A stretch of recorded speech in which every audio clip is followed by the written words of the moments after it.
Hello and welcome to the Twitcher Life podcast, the show that talks all about birds and bird watching. I am the president of Twitcher Life, Arnav. Today we have with us the founder of Twitcher Life, Susmita. Today we're going to have a little fun. We are going to identify some birds based on their sounds. Yes! Wait, we haven't even started yet. So we have each picked 3 birds of our own choices to identify each other's bird sounds. We will be using 3 tries per sound and we will be providing hints if needed. While we play, we will also share more information about the birds, cool facts about them.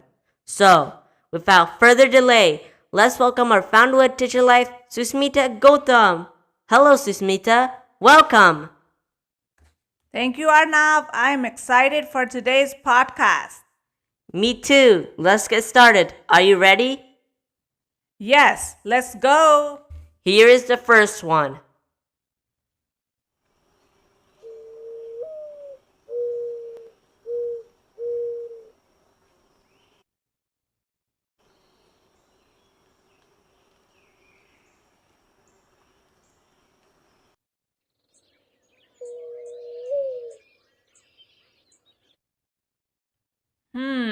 It sounds very familiar. We hear them every morning.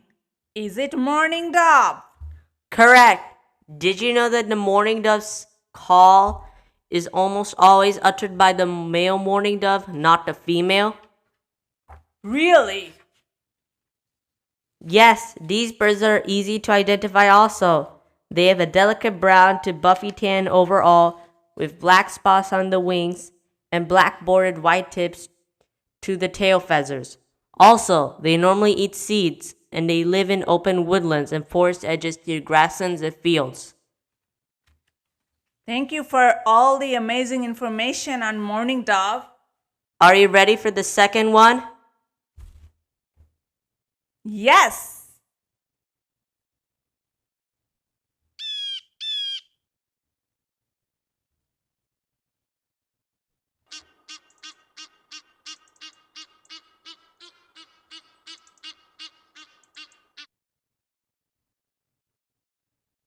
Okay, this one is a little confusing to me. Well, it is probably some duck family. I'm not sure which one.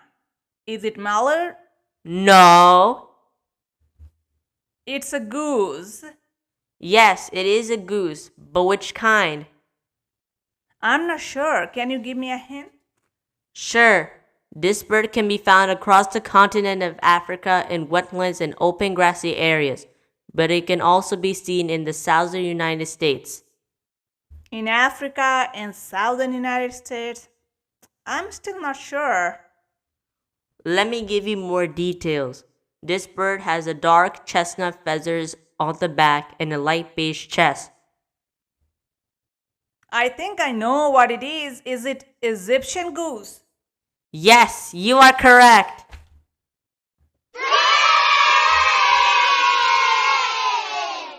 Now for the final bird.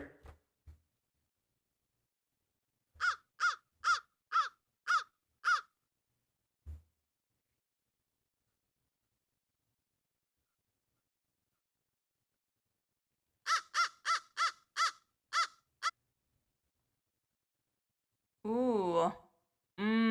This could be a fish crow or raven. Ooh, you are very close. Well, is it an American crow? Yes, it is. Wait, but I thought American crow and raven are the same bird based on their similar looks. They do look similar, but some differences are that crows have a fan-shaped tail, while ravens have a wedge-shaped tail.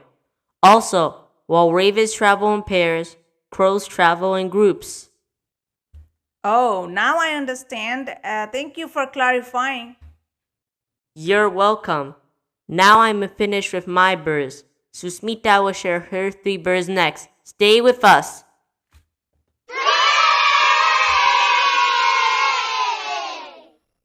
Hello and welcome back. Arnav, are you ready to identify the birds by their sounds?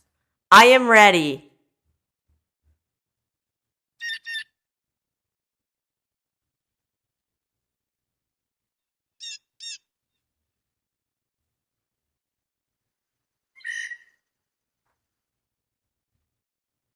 Is it blue jay? Correct. We have heard these sounds around us. Let me share with you one interesting fact. Blue jays are not actually blue in color. The feathers are brown. Can you believe it? It's not blue? Wait, then why do I see the blue color on their back? I know. The melanin is the same pigment found in human hair and skin, and it's the brown pigment that is found in blue jay feathers. Why then do they appear blue? Well, scientists believe that blue appearance of many bluebirds, including blue jays, is due to a refraction. It is a light scattering phenomenon. And I also want to share another cool fact that blue jays can make a variety of sounds, and it is common to hear them mimicking hawks, especially the red-shouldered hawk. Cool. So here is my second bird.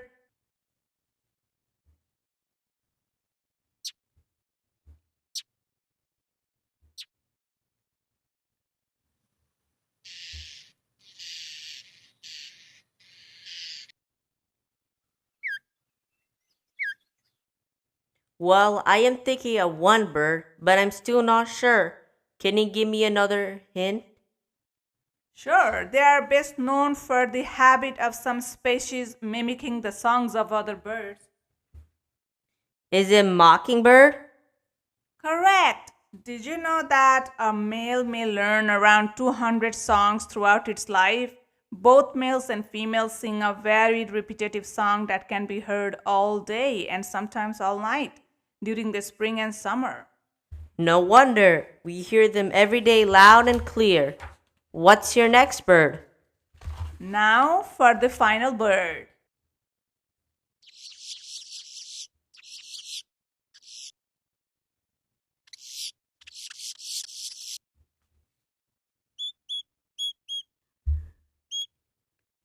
Is it a grackle? You got it. What kind? Do you know? Not sure. It was a boat-tail grackle. The boat-tail grackle is a more aquatic creature, nesting in marshes, scavenging on beach. Except in Florida, it is seldom found far away from tidewater. The grackles nest in noisy colonies, the males displaying with much wing fluttering and harsh repetitive calls. Pretty cool. Indeed, you did pretty well with the identification even though you just started bird watching. Thanks. You did well too. We are learning every day. Exactly, and it is fun. So, with that, we are at the end of the podcast. Hope you enjoyed listening. Please comment what kind of podcast would you like to hear from us in the future. We are available in many social medias. Connect with us. Follow us on YouTube, Instagram, Facebook, and TikTok. Our channel name is Twitter Live, and keep listening. Thank you. Peace.